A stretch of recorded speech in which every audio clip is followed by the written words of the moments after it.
You're listening to the RMTV podcast.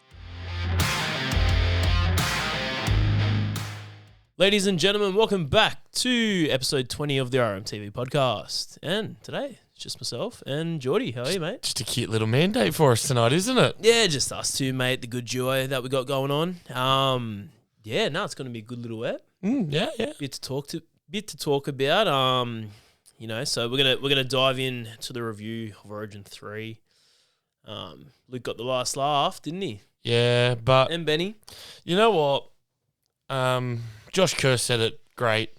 He admitted Klein was cheating, so obviously, mate, that came from a Maroons player who won, so I think even the NRL is going to hand it. I think he got handed down like a notice or something. yeah, he got a breach notice. And look, I mean, I'll be honest, like Queensland deserved to win that game. They played brilliantly, and like all 100%, all credit to them. But I think when the winning team says something like that, I get he probably had a gut full of beers, but he probably didn't have any sleep. Yeah, drunk words are so drunk thoughts are so many words, or whatever that saying is.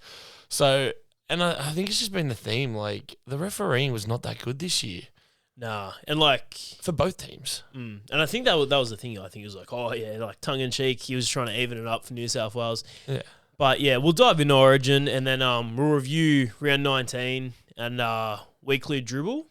Well, yeah. And then we'll look ahead to round 20. So Big round coming up. Yeah, Chook's down at Shark Park. Yeah, home game for me. Can't believe it. 2 weeks in a row, we get the home game. Yes. No, it'll be good. It'll be good. So Origin obviously we lost to Queensland. God, what was the score again? I've wiped it from my memory, to be honest. It's out of my memory. It was. I think it was like 24 to 12 or something, or 10. 24 to 6, I think. Oh, didn't we score a second try? Hang on. Let's do the old Google search here. But I was I said it last step before the game. I was backing New South Wales on a 12, but something was telling me Queensland. And I should have... You robbed us of a try, mate. It was 24-12. 24-12. Oh, the consolation. Yeah, the consolation at the end. Yeah, but he scored in full time and then what? Yeah, Queensland means celebrate, jack shit. But yeah, the person who scored To'o, he was the man of the series for the Blues. Oh, yeah. If he doesn't win the Brad Fittler medal, there's something wrong. Like, he was brilliant all series. Credit to him. Yeah, I thought, he just, every game, like, even if he was running on one leg, like, he obviously had his quad strapped up, but, man, what a beast. And respect to him, obviously, he had his tape up Stephen for Munster's dad, which is a great touch for the game. And, yeah, I think, the rugby league gods had it in Queensland's hand that night. It was meant to be for Munster. Same as as you said, and I said it last week as well. It's like with his dad passing away, it just seemed very unlikely they'd lose. Like it's the script that's written that he deserved to win it. So you know what? Respect to him and his family. It's a tough week, and he showed up and put in an 80-minute performance, and they deserved it. Credit to them. Yeah, mate. It was even at full time. The emotion, Slater came down and stuff. So the loss for me as a Blues fan, like seeing that, it's just I was more happy for the game of rugby league. You know? Yeah. You know what I actually really loved at the end of the game was like normally Queensland would celebrate by themselves, New South Wales would be way apart and upset, and then eventually after a while, but so many Blues players made a beeline for Munster to just give him a hug and congratulate him, which I think to me that just shows you how important that community of players is, which, I mean, is a beautiful thing to see. Like, I think, I remember off the top of my head, seeing Isaiah Yeo and all that, some of the first ones to get to him before some of his own teammates. That's how important it was to just be like, man, we know what you've gone through and we're really sorry that you've had to go through that, but congratulations and, well done for being able to compete. Yeah, well, that's it. It would have been a finishing touch if you got the Wally Lewis medal, but, mate... Dearden with 2 tries pretty much locked it up for him. Tom Dearden, wow, he had a game. Obviously, he just played off the back. The forwards did their job, and then he had the keys to the house and just ran a mark. But that's the thing, right? Game 1, when everything went wrong for them, the issue was their forwards. That was it. But their forwards done their job, and then their halves were able to compete, and that's what they've done in Game 2 and 3. Another thing is people were saying, New South Wales is only going to get better after Game 1. No one was saying Queensland can get better after Game 1, and they did. This is the thing that annoyed me. Is all 3 games, Queensland were the underdogs. As a New South Wales fan, I don't understand that. I genuinely don't understand how they were the underdogs. It happens every year, though. It's annoying. Even during Queensland's 8-year dynasty, I reckon there was a lot of games Blues were favourites. Yeah, and it's It's like at one point they were like $3.10 favorite, $3.10 to win, and the Blues were at like $1.50. I'm like, that's impossible in Origin. They both should be sitting at the $1.90 mark. Yeah, but even like Munster, like he simplified his game, so he was just kicking where he had to. Like he still had a good game, but he just did his job. Yeah, Let Dearden, do all the fun stuff, and then all the boys, like even back to Toya, basics, mate. Oh boy, mate. you can't. He's best center in the comp. He was running rings around Latrell. Yeah, but the best part is, I've heard that he's actually put in an adoption papers. Yeah, so he's actually going to adopt Latrell Mitchell because he was calling him daddy on the field. He might as well call him daddy in real life because Latrell had nothing against Bobby Toya. That is a masterstroke. I've always thought Billy Slater was a grub as a player for the fact that he done grubby things and they had to make rules because of him. But that was a masterstroke pick. Bobby Toya. And I reckon it comes back to round 5 when Against Trell. Yeah, when Toya went up against Trell and shut him down in Clubland. Mate, Origin Trell didn't do anything because Origin Bobby was there. Yeah, that's it. Credit to Slater, mate. Like, to have the balls, bringing in Toya one, but dropping DCE. Yeah. Giving Dearden the keys. And the one thing I will say, though, I still think Queensland get a similar result in game 2 and 3 with DCE there because their forwards done the job. So I respect what he's done and I think it's great and did and showed up by getting player of the series. But behind that forward pack, I still reckon DCE does a good job. Do you think there's a bit of animosity between DCE and like maybe the coach or because he wasn't there at game 3 for the celebrations? Nah, I don't. Because a few of the boys from game 1 who didn't play game 2 or 3 were there. But I don't reckon so. I think that's looking into it more than needs be. Yeah, it's because probably in Buzz's column. Yeah, but Buzz will make a deal and then he'll blame Lockie Galvin and Gus Gould for it. Yeah. But it just I don't see that as being an issue. I just see that as he wasn't a part of the squad, so he wanted to let the squad enjoy it themselves. Yeah, no, fair enough. But yeah, that leads us to, I guess, Blues. Yeah, they won game 1. 18-6 it was.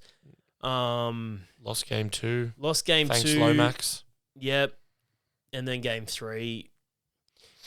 Like, something in me wants to blame, I don't know, someone wants me to blame the coach, Laurie Daly. But, like, there's only so much a coach can do. I get nightmares now from the Laurie Daly days back in the day, and I'm thinking, is this going to happen again next year? I think it's natural to want to blame the coach. But what a lot of people forget is New South Wales should have won game 2. Like, based on our goal kicking hurt us all series, right? It made game 1 a lot closer than it should have been. Got him in game 3. Game 3, finally, Queensland actually outscored us, right? Theoretically, we should have been going into game 3 looking for a 3-0 whitewash. What's it called? Is it aggregate, like soccer? Aggregate, yeah. Yeah, so we've won on aggregate. Settle down. No. We haven't, but 2 also. That sounds like a Pommy moral victory thing, and I'm not getting into that. Screw the Pommies. I hope India kicks their ass in the cricket. But it just, like, goal kicking was a big difference in this series. If Lomax kicks 1 or 2 more goals, like, theoretically, you look at that game 2 team that Queensland had. Val Holmes is probably the only one kicking a field goal from more than 40 out. Great kicker. We had Cleary and Latrell, who could have kicked a 40 to 50. Well, I'm just thinking field. I'm thinking field goal here, right? Yes. So if Lomax kicks 1 more conversion, that becomes a 2-point attempt that Cleary, yes, he was injured. Latrell could have made. So that could have been a huge difference. Like, we could have won game 2 and game 3 wouldn't have mattered as much. But it's kind of like, 2-0, game 3, Queensland get kind of dead rubber. But yeah, but Queensland, the way they came out in game 3, they were never losing. We missed our chance in game 2 with those conversions. That's what hurt us. Yep, that's it, mate. But yeah, what else stood out for me? Like, even, I don't know, like Spencer coming on with like maybe like 10 to go before half time when like they're already up by 20 or 16. I'm thinking, what's doing? Like, I thought bringing Spencer on early would have been a way better option. But even Max King, like Max King's been one of the best front rowers of the game this year and he's deserved his spot. But he plays the first 25 minutes and then that's it. And it's like, well, hang on, why aren't you coming back on? But then Spencer plays his time, comes off for 5 minutes, goes back on. Max King was doing his job, but he's not a line-bending front rower. He's a defensive front rower. Yeah. So he's like Jake Trbojevic.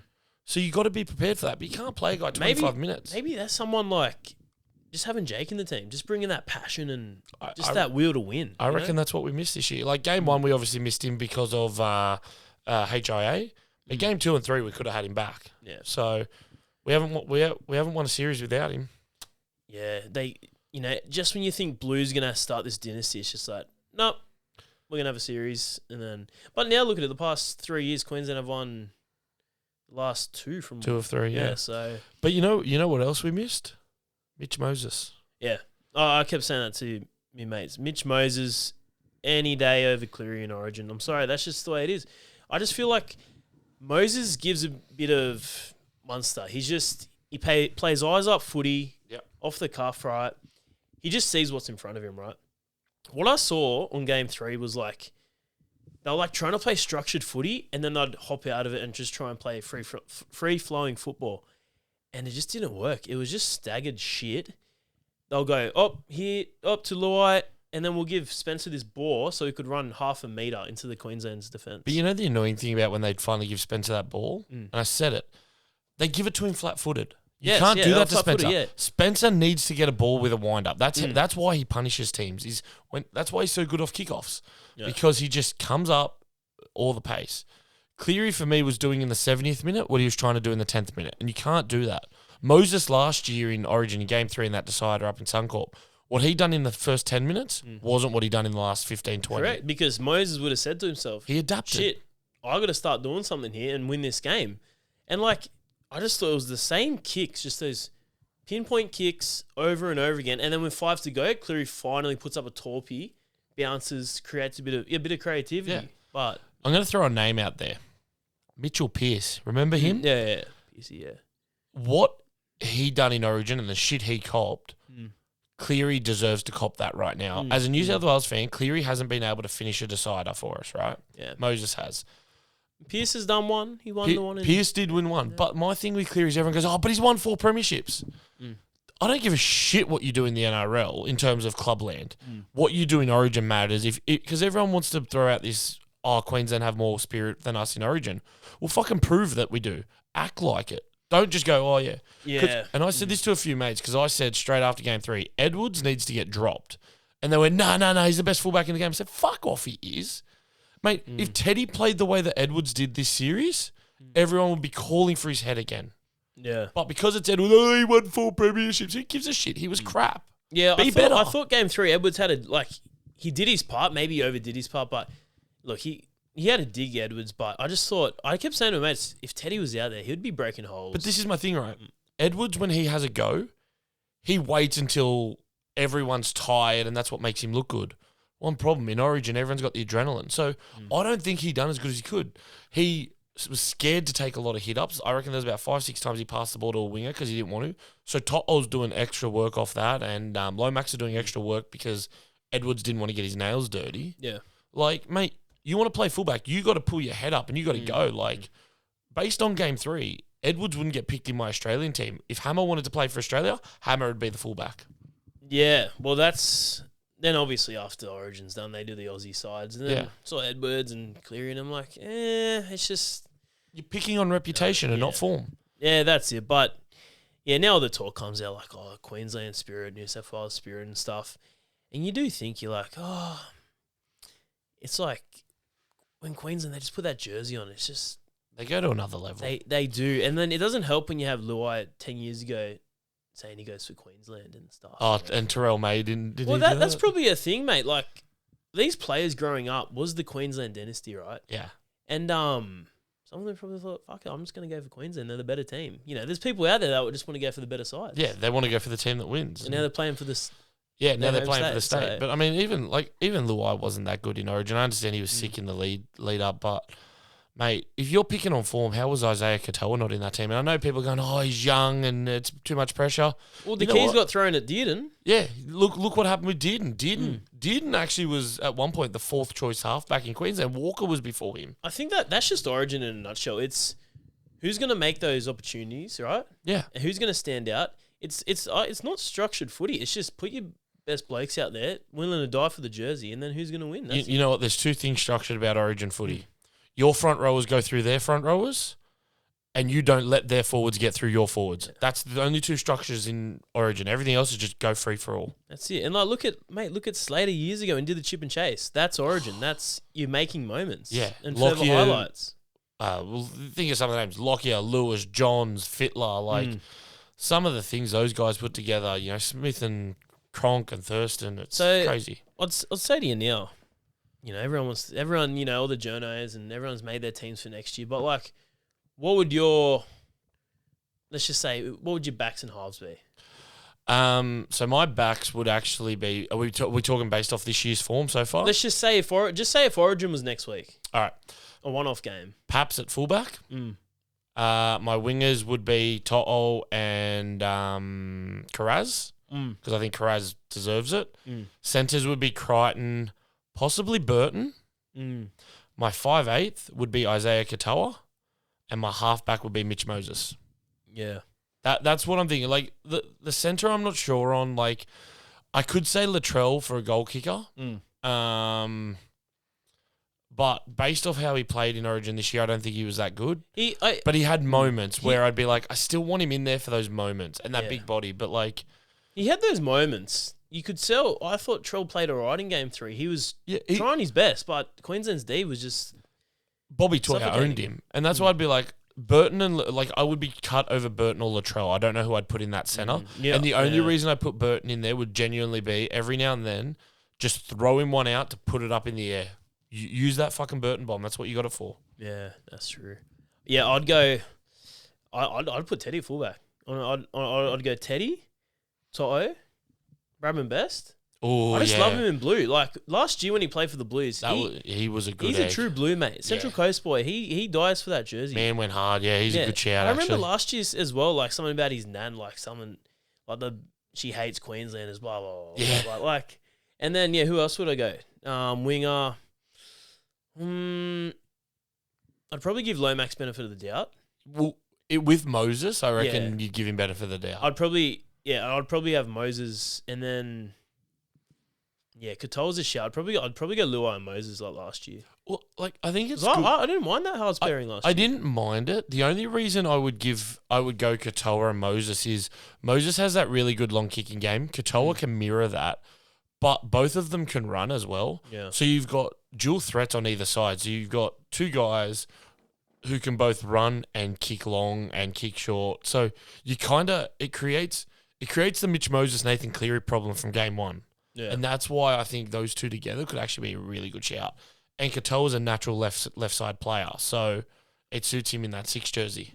Yeah. All right. Well, we'll talk Katoa now. We'll move into the preview. Oh, sorry, not the preview. The review of round 19. The RMTV podcast is brought to you by FDS Eyewear.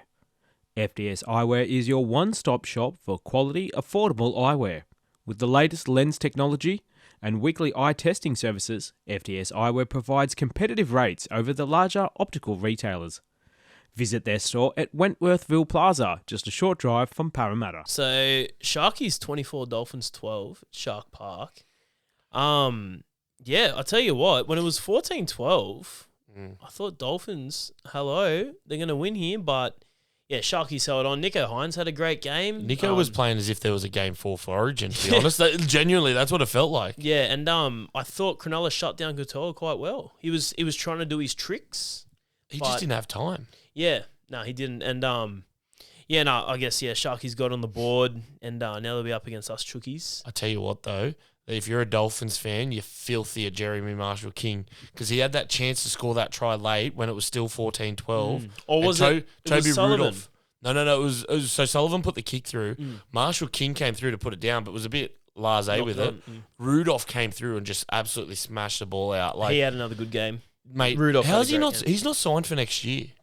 I don't get that. No. I get he's had some injuries, but maybe he might end up at Souths. He's a Souths junior, I'm pretty sure. Well, it sounds like Bennett, except they may not be able to afford him. Like they got an $800K halfback sitting in reserve grade, and they're paying Latrell about $1 million too much. Yeah, that is true. But like, I don't know who signed Lewis Dodd for that much. And was it Bennett? Like, so it was technically Demetrio. But it didn't get announced until after Bennett was announced to be coming there. So surely he had some say in it. It just doesn't like it was around the same time. So look, maybe the ink dried and then they decided to cut Demetrio, but surely you're firing the coach. You would have known that a week or two out, and it was that close to the signings. It's like surely there would have been overlap there. Because Bennett didn't even know his name originally. He's like, "Oh, you're my pommy halfback." That's right. That video. He's like, "Who are you?" But hasn't given him a chance in first grade this year. Hasn't given him a proper chance. Sorry, I should say. Who knows? Maybe he's loving the Randwick lifestyle too much with all the pommies in Irish. Maybe Bennett just has a hard on for Cody Walker and all these calf and hamstring injuries. Well, you and I will be cheering if Souths come last and mate, if Souths come last, Australia wins. Yeah. All right. Newcastle 14 lost to Storm 32 at home, and I did tip Storm, but on the day I was thinking, packed house up at Newey upset, but they couldn't hold on. Nah, look, even no Munster, no Paps, I knew there'd be no worries for Melbourne. And that's no disrespect against the Knights. Missing Fletcher Sharp, missing Kalen Ponga. Like, there's too much at the moment out of Newcastle. And look, to be fair, they gave it a good shout for the first sort of 20 minutes. Dom Young got a double. 8-2. Yeah, that second half was really when it blew open, but Storm are just too good, man. They're hitting their stride at the right time. And if you have to play them between now and finals, suck shit. And we have to play them twice. Yeah, I was about to say twice. And fuck the NRL. Even Dom had a decent game for him, but even he's like, he let in a few tries as well. Like, his attack's always solid. Yeah, but you know if he scores 2, he's letting in 2 or 3, so. And our Chookies on Saturday were on the hill, mate. 31 to St. George, Illawarra 24. And I was standing with you lads. I just had a feeling we were always going to win, but there were some tight moments. It was nervous. Do you remember that Magic Round game against Cronulla? I think it was last year actually, and we lost like 38-32 in Magic Round, and it was just offense. That's all it was offense. That first 20 minutes is what I got the feeling for. Yeah, back and forward. Yeah, when we went down 18-12, I got a bit scared there because of how the Dragons played the week before against the Raiders, but I always had a bit of faith. But fuck, that sin bin on Sammy Walker. Are you fucking kidding me? Yeah.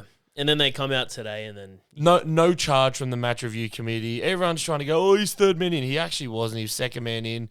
We've got, Nat Butcher hasn't played since round... And I'm going to harp on this again because it fucking pisses me off. And I'm over this shit. We've got Nat Butcher who hasn't played since round 7. Siwa Wong against the Cowboys off a true cannonball tackle. Mate, those two... Nat still hasn't played. Siwa will be lucky to be back before finals. Not even a fucking penalty. Sam Walker gets on his hands and knees because he's going to wrap up the legs. He does it all the time. All he does is wrap around the legs. I think Rads or Egan Butcher were in the tackle over the top before Spencer got in there. Yeah, Spencer, he was in there. Well, Spencer was third man in technically over the top. But they've just pushed him towards Sam. Sam hasn't dove at his legs with force or anything like that. As Robbo said in the press conference, it's an ugly tackle and it's a legal tackle, and I agree 100%. But there is no fucking force in that. No. It's like at a playground, someone kneeling, crouching behind you, and then you get pushed over them. That's what it was like. And Clemmer carried on like an absolute 2-year-old. Grow the fuck up. Yeah. No, you've said it well, mate. And it kind of, it did us well anyway. Like, we did score a try with a player in the bin. Could have went the other way around. Sense could have scored 2 and went on to win. And that could have cost us the game, but it didn't. If that happened, I would have lost my crap. Oh, and it would have been a riot at Cogra. You were still ropeable as well. I was very ropeable until we won. Yeah, it was my first time at Cogra, and nice stadium though, isn't it? Nice stadium. A little bit hard. Maybe I need another eye test. A little bit hard to see the field. That's what happens when you're up in the nosebleeds of the hill. Yeah, we're right up there, but I thought there was some good kickoff. Like some of the players, like Clemmer had a crack, forced a few errors. That was good to see. Yeah, the little even the Chookies and mate Sam Walker's first game back. Credit to him. 300 plus days it's been, I think. 314. Yep, and he's just refreshing to watch. Stepping off his left, his right. It's just he's our guy. Him and Hugo going forward. I think that's a lock. Yeah, I think so. But I think Sandon as the 14 would have been my shout. Not that Watson ever needs a break, but yeah, I'll be curious to see how Sandon slides into those 3. Hugo's defense has been brilliant this year. Great D from Hugo. The kicking game as well. That Bobby Toyer try where he went up and above Val Holmes. Oh, it's brilliant. Oh, that was my favourite try of the day. It was incredible. But yeah, I think you're spot on. It'll be Walker and Hugo. So it's interesting to see where Sandon slots in there. Unless he gets a bit of cha-ching and he goes elsewhere, which could happen. But rumour is he doesn't want to go elsewhere. That's come from his agent, but obviously we know agents can't be trusted. Yeah, but yeah, it's a funny moment for the Chooks with all that DC rumour. It's gone really quiet. Even Buzz is trying to get in contact. Was it DCE's manager? So Buzz has annoyed DCE's management so much. They literally, and this was reported through, I think Clarkey reported it, where they basically told him to piss off and get a life. Like, I've been very vocal against DCE coming to the club because I think Sandon, Hugo, Sam Walker are our future, and I will stand by that. I agree. Sam Walker's the youngest of the three as well. Him and Hugo are pretty darn close in age. So I've been very vocal against it. I think it creates more issues than solves Seems problems. just like a bit of a roadblock. It's just, we don't need that. Yeah. It's not a Kronk 2.0 thing. I think it's just a dilemma. I think they were scared after Sandon and Townsend start to the year because obviously Townsend was Townsend. Apart from that Penrith game where he actually played well. That's right. And I think that's what maybe scared people into talking. But there's talks as a handshake been done. But there's no way there's been a contract lodged with the NRL. We'd know about it by now. So yeah, unless they're keeping it quiet. I guess we'll find out. And then we watched this one back at yours, Jordy. Dogs 12 against Cowboys 8 up at Townsville. It was a bit of an entertaining game, but then it was a bit of both. It was a bit shit as well. A lot of errors. Cowboys made so many errors at the end there when they had shots. I still think the Bulldogs were lucky to get away with this. Like, I've harped on about the refereeing a bit already tonight, but also just in general. But look, some other weeks, that shot on Drinkwater when he tries to score the try, I know Kickout was only going for the ball. I don't think Kickout was trying to do anything bad. He's going for the ball. But I reckon that gets called at least a penalty or a penalty try at least 10 times this year. Because he made contact with his head before he hit the ball. So I think the Dogs were lucky to get away with it, but in saying that, they deserved to win it because they forced a lot of errors out of that that Cowboys side. was good. Yeah, and like it could have went either way with the kick out one. He was saving the try. Yeah. Clipped him a bit.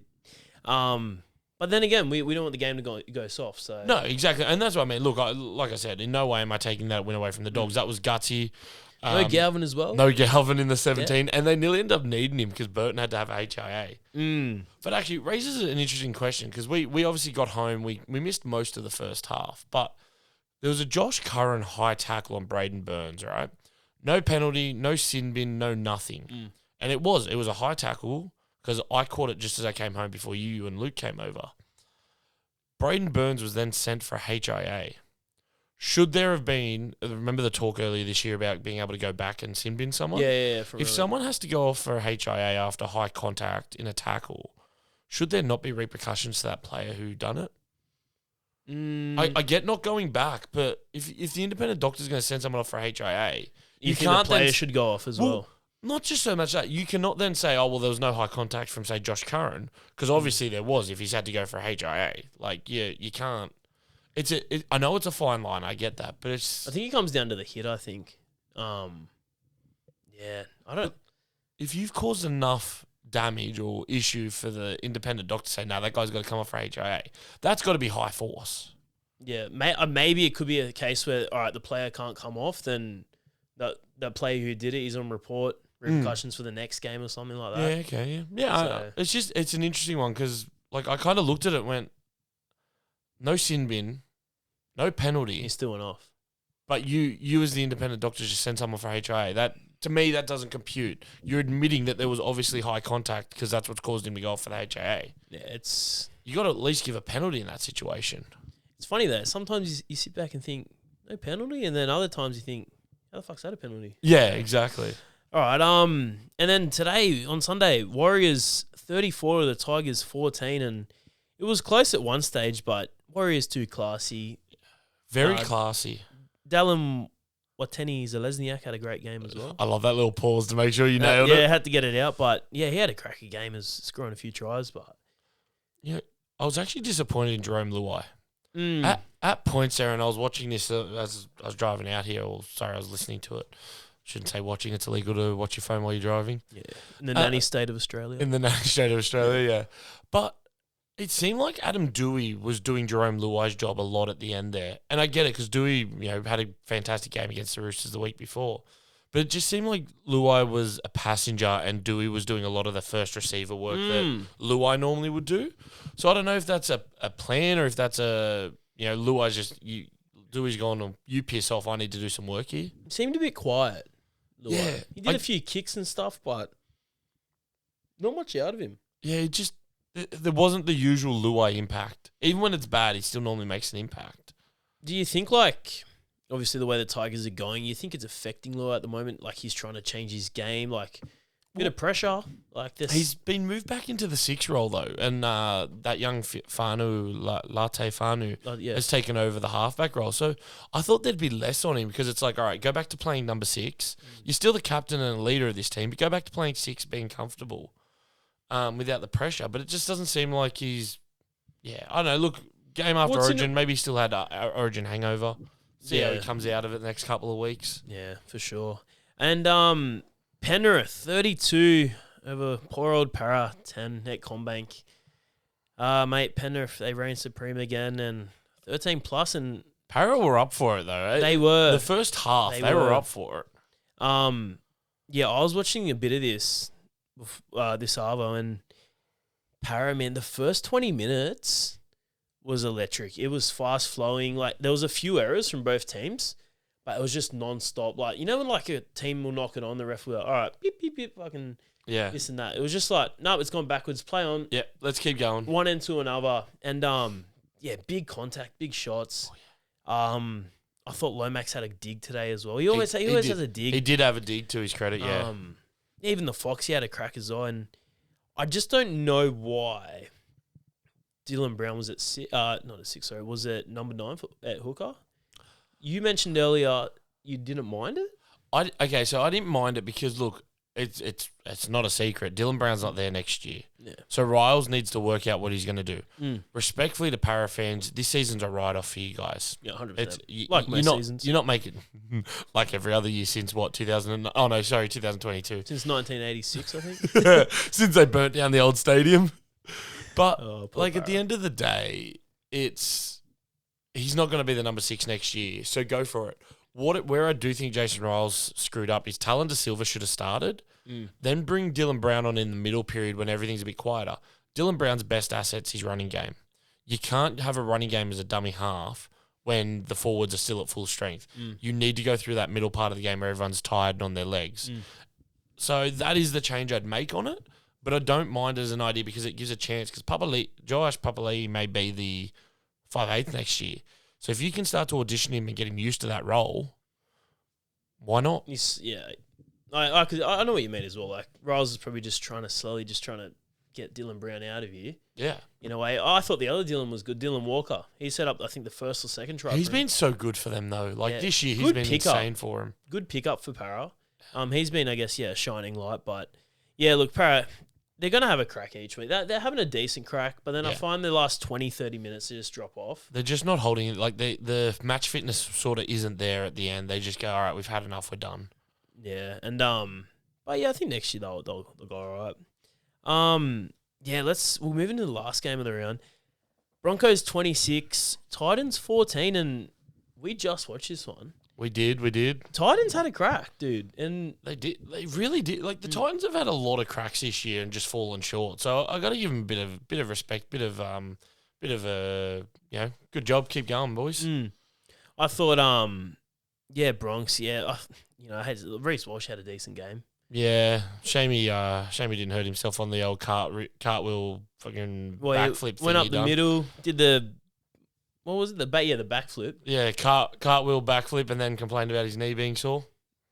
Yeah, no, I think Brisbane. These are the wins they need to get if they want to get into the top 4. And I think a lot of people tip Broncos for this one. Yeah, well that pushes them into 5th. So you never know. Like, this could be the start of it, but they've got an interesting run home. So we'll see how that goes. And the NRLW, mate, the Dogs 12 over the Tigers 8. This was at Campbelltown. Yeah. I had this one in the background at work, and what stood out for me was that fight that happened. Mate, Gee it was whiz. a bit of a push and shove turned into a bit of a decent slap. Yeah. It was a I think it was a tight game as well. Like Kezi Apps had to go from the Tigers. She nearly, conversions end up being the difference here. Yeah, and I'm a bit of a ballsy tip. I tipped the Tigers. I thought they're going to get a win, and it was a close one, but obviously they just lost, and Dogs got the 2 wins in a row for them. One thing I will say though, just quickly about the crowd for this game, I didn't get the crowd number, but I was at West Leagues Club for a baseball meeting on Thursday night. There was a lot of mixed fans, like Tigers and Dogs fans, in there, not including what was already in the stadium. So it probably didn't look like much on TV, but I reckon there's a good 5,000 people there at least, which is good. I think I thought the same thing because I was watching it and the grandstand on the other side was empty. But when they walked off, it was pretty full. Yeah, like where the cameras were filmed it. And then Sharks 56 to Raiders 6, and I got word that this was the biggest ever NRLW win. Yeah, I think it was so. 50. There's been a few teams that have hit 50 and 60, but they've given up like 10 and 20. But, I mean, at one point, for most of the game, the Sharks were ahead of the clock. Yeah, so I reckon they've taken the foot off the accelerator, done a Melbourne trick, but I backed the Raiders. I wasn't expecting this. Genuinely surprised the heck out of me. It's still hard to pick them in the first few rounds. Yeah, everyone's still finding their form and their players and all that sort of thing. And Roosters, our girls 24 to Dragons 10. We got the back end. Oh, you watched the whole thing. I watched the whole thing, mate. I watched the second half. Yeah. What was your thoughts, mate? Look, it was actually a really good game of footy. It showed 2 of the top women's teams, going at it. And a decent, good crowd. That was good filling crowd. up. So it was, the official crowd for the women's game was 5,986. Yep. And we ended up at just under 14,000 for the main game. So essentially double. Nearly a half of that which is pretty good for the women's game. One thing I will say, I give Jaden Sewer a lot of shit for the bomb try up at Magic Round, but the Roosters girls did bomb one just as bad. Josh Kelleher went out to the back rower and she was just jogging over the line, and I'm like, oh yeah, she's gonna put this down. Next, Tegan Berry comes out of nowhere, smacks the ball out, no try, and I'm like, yeah, that's just cockiness. So this score I actually think could have been a bit bigger, but it was a damn good game of footy though. I'll give it credit. Yeah. Oh yeah, it could the Chooks team, mate. So many stars in this. Izzy Kelly killed it again as usual. Jess Surgis was quiet and still killed it. All right. Newcastle 26 to Cowboys 6. Thoughts, mate? Look, it wasn't a bad game, but it kind of showed how good that Newey team is. They've got a lot of talent there that have, won premierships and played Origin, won Origin. So kind of just really pushed how good that Newey team is. They sometimes get pushed to the side because of the Roosters and Broncos, but yeah, they've got a lot in that tank. I think it's safe to say you could probably have Chooks, Newey, and Bronx in your 4. I reckon, it's now a matter of who sort of gets that 4th, as long as those teams play the way they should. And on Sunday, Warriors 14, Parramatta 0. Couldn't get one on the board. Get one on the board, but that WAS team, they got done the week before by our Roosters girls, 30-6. Yeah. And you could tell that wasn't them at their best, so good to see them come out with a goose egg. I think we all tipped Para, I think we did, yeah, because I was turned off because of that 30-6 against the Roosters, but the Warriors are getting there. Yeah, it's so unpredictable, but I'll tell you it's predictable. Broncos, mate, the form keeps coming. 44 Titans to 44 to 4. Yeah. Jeez. Not much you can say. Bit of a spanking. That Broncos team, honestly, I'll be very surprised if they're not in the grand final this year because they've got a whole bunch of Origin talent. They're impressive, man. They're so good. So that's it. Yeah, they get the win in their own version of the 4X Derby. Yeah, exactly. The RMTV podcast is brought to you by The Legal Problem Solver. The team brings over 25 years of experience in wills, probate, estates, conveyancing, property and commercial law. Connect with The Legal Problem Solver on LinkedIn, Facebook and Instagram. All right, we'll move on now to Dribble of the Week. So we touched on Origin to start off with. A little thing after the game. Connor Watson, mate, he almost got pelted with it. I think it could have been a can of Canadian Club. Yeah, it was like a can of grog of some forward. And to his credit, he actually came out and had a shot at whoever done it because the NRL and the police are looking at CCTV from it. But as he said, he goes, mate, he played like 16 minutes or whatever it was.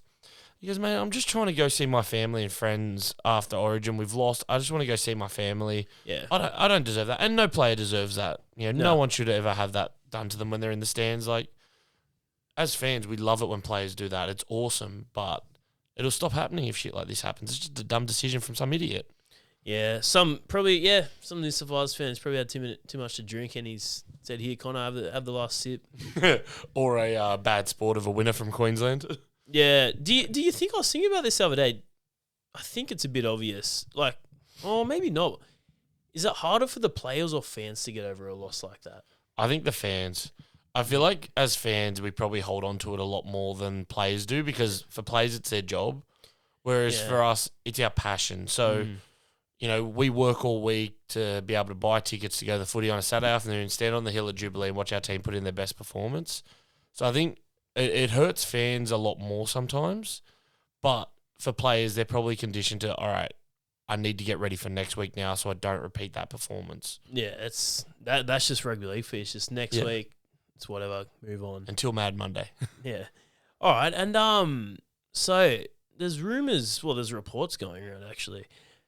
Rugby Union, they're trying to get back Mark Nawakanitawase for the 27 Rugby World Cup here in Australia. Yeah, here in Australia. He has admitted to it himself that the reason he signed a 2-year deal with the Roosters was he will potentially look at going back there. I can't blame him. I understand that Rugby Union's was always his first. Yeah.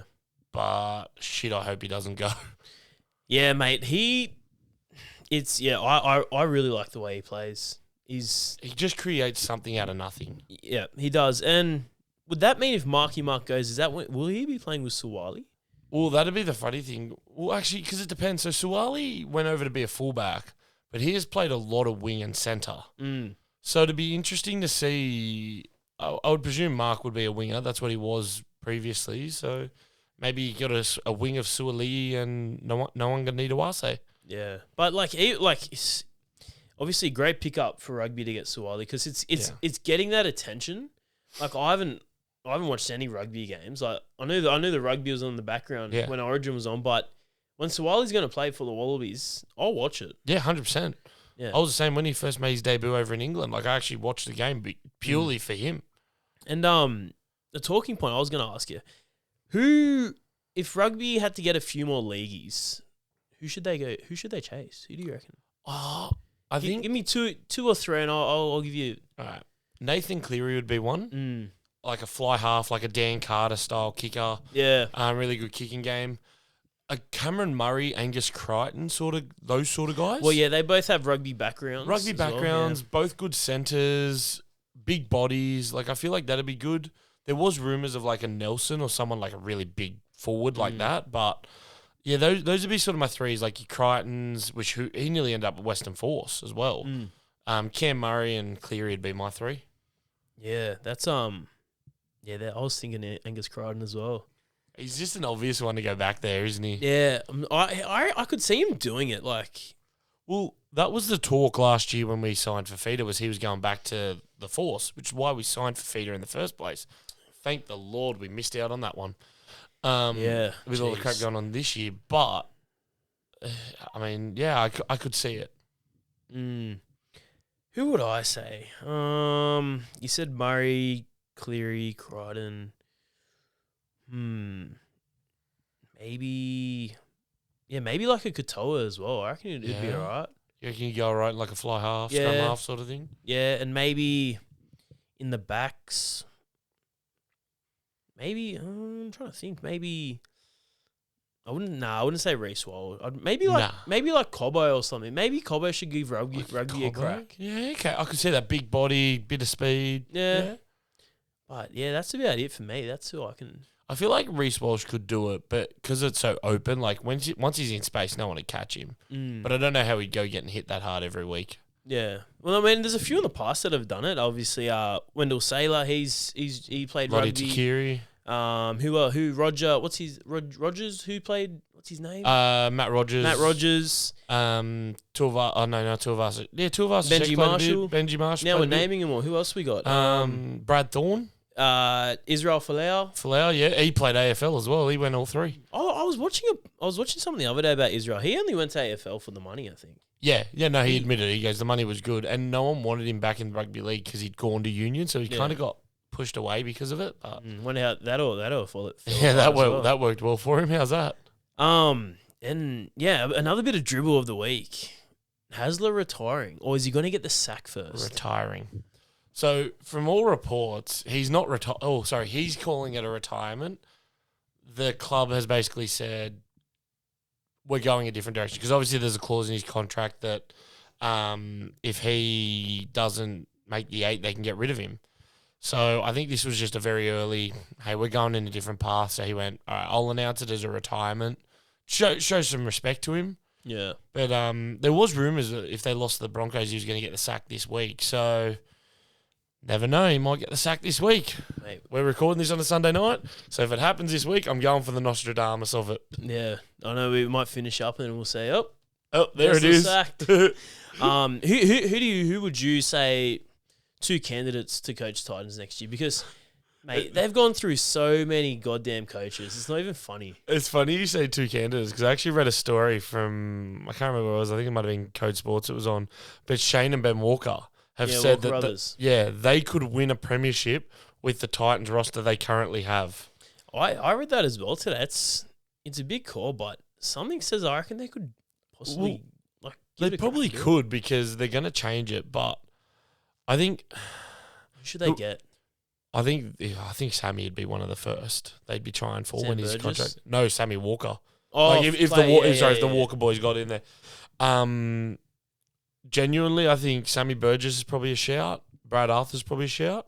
But whoever comes in there, you've basically got to give them free reign and go, you do what you need to do to make us competitive again. Yeah.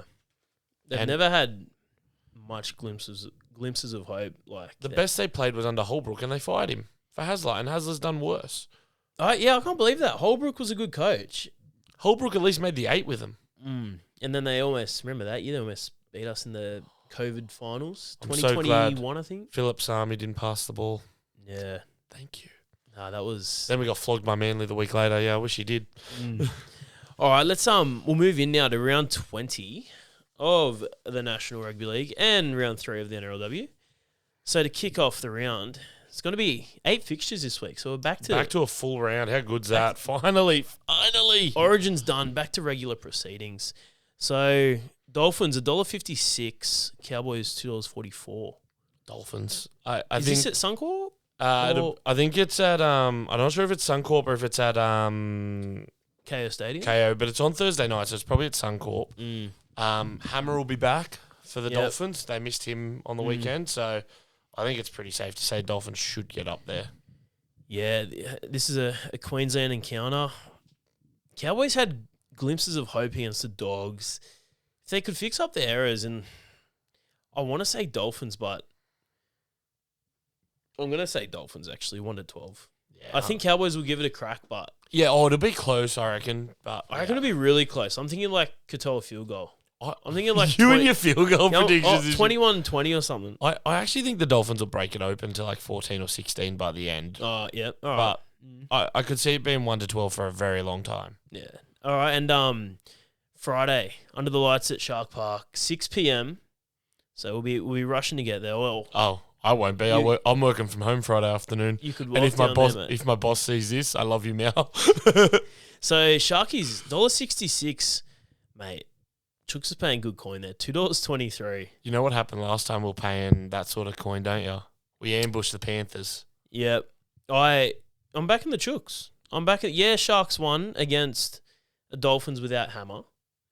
It wasn't convincing though at the end. Like, yeah, they blew it out and won by 2 tries, but also at the same time, Jeremy Marshall-King scores that try. It's a bit closer than it is. Yeah, that's right. I'm going Roosters. I want to say 13 plus. I'll play it safe. I'll go 1-12. Yeah, I'm going 1-12 as well. I don't think we're going to kill them.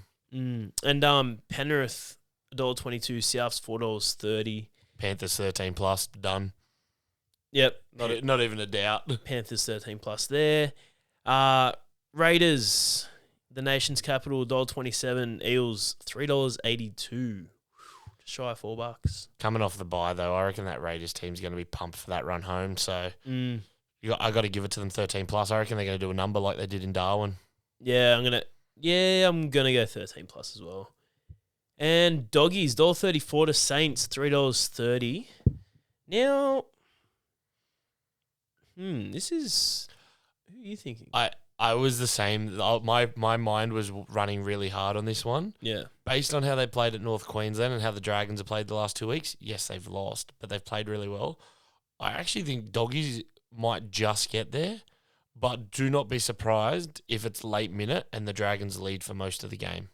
I'm talking Dragons leading at halftime, Bulldogs to win sort of thing. Yeah, and they just come home and win. Yeah. Yeah, I'm going to go the Dogs as well. It's at a core. 13+.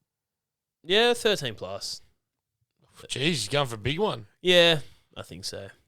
I reckon they'll blow it in the last 20, score like 2 or 3. Yeah, okay, yeah, Dragons will just sort of give up. Melbourne, $1.33 at home. Manly, $3.36. Manly do not have a good record in Melbourne. Manly only have a good record at Brookie. At Brookie against Melbourne, so I'm going Storm 13+. If Paps is back, I'll go 13+. If he's not, I'm going 1 to 12. Yeah. All right. Even if Paps is playing, I'm going to go 1 to 12. I think Manly will have a decent crack, but yeah, I think Storm will just be too strong, mate. And Tigers $1.51 to Titans $2.58. Now, I'm going to go Titans. I'm actually with you. You can see there. I've underlined the Titans. Yep. I think the Titans are actually going to get up over the Tigers. I think they're due for a win. Yeah. And I think there's just going to be this case of, the Tigers are having a crack. They're playing well, better than last year, but they're still They're just not there yet. Yeah. And I think Titans, I'm going to back the Titans, mate. Yeah, 1 to 12. I'm with you. I'll back you on that one. And the last game, Knights, $2.79 to Warriors, $1.45 at Newey. Last game to finish off the round. I've actually gone Knights. Warriors impressed me today against West, but West were very underwhelming. Yeah. Newcastle on a Sunday afternoon is a different vibe. Like, that team just goes to another level.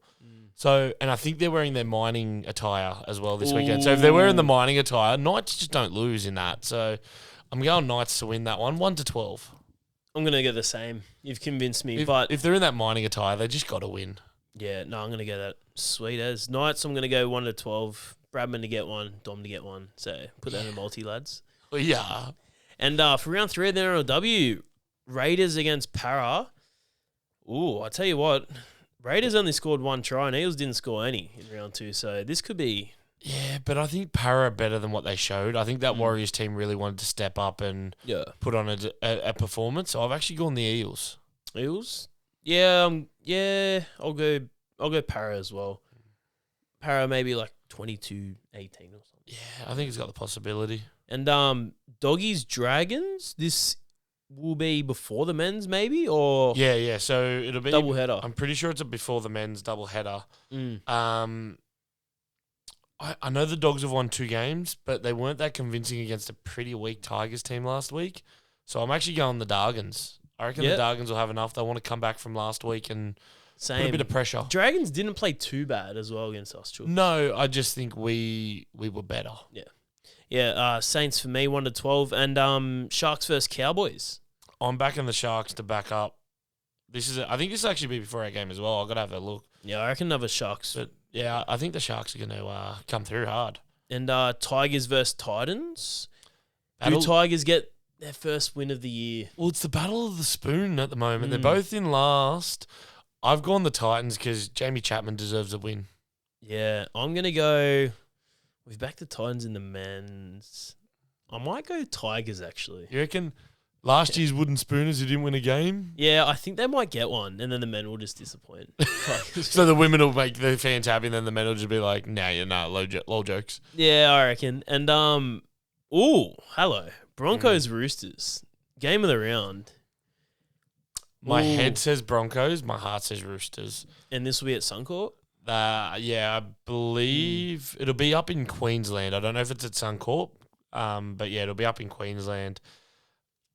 like I said, my head says Broncos, but my heart will always stick with the Roosters girls. Yeah, Chooks as well. 1 to 12, play it safe. Yeah.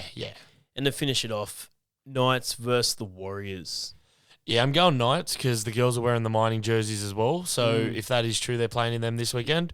It's a Newcastle clean sweep over New Zealand. Sorry, guys. Yeah, beautiful, mate. Yeah, I'll back Nui with you as well. And wouldn't it be good to see? You know, you obviously got the red and blue for Nui, but imagine the stands just filled with high-vis. Well, that's what a lot of people do. That they actually wear high vis to the game because it's like, you know, it's the mining week. So a lot of the miners, if they're off, they come up. But you get a lot of people dressed up in the old high vis and steel caps. So it'll be a good shout on a Sunday, Arvo, Newey. No, it'll be good. And well, guys, thank you very much for tuning in. But this week we've got 2 episodes dropping. We do. We got someone coming on. It's gonna come out in a few days, but secret squirrel business. Yeah, we can't reveal too much, but it was a great app, wasn't it, mate? Mate, it was a great interview. Lovely person to talk to, and really, very good insight. Very great insight into referees and things that shocked we don't me. think of. Yeah. So I guess you guys will have to find out. They're gonna have to keep an eye on the socials, aren't they, mate? How do they do that? Oh, mate, they just got to like, comment, and subscribe on YouTube and Spotify. Go to the socials, Instagram. You know what to do. And most importantly, from all of us here at the RMTV podcast, it's good night. Night, guys. Have a great night.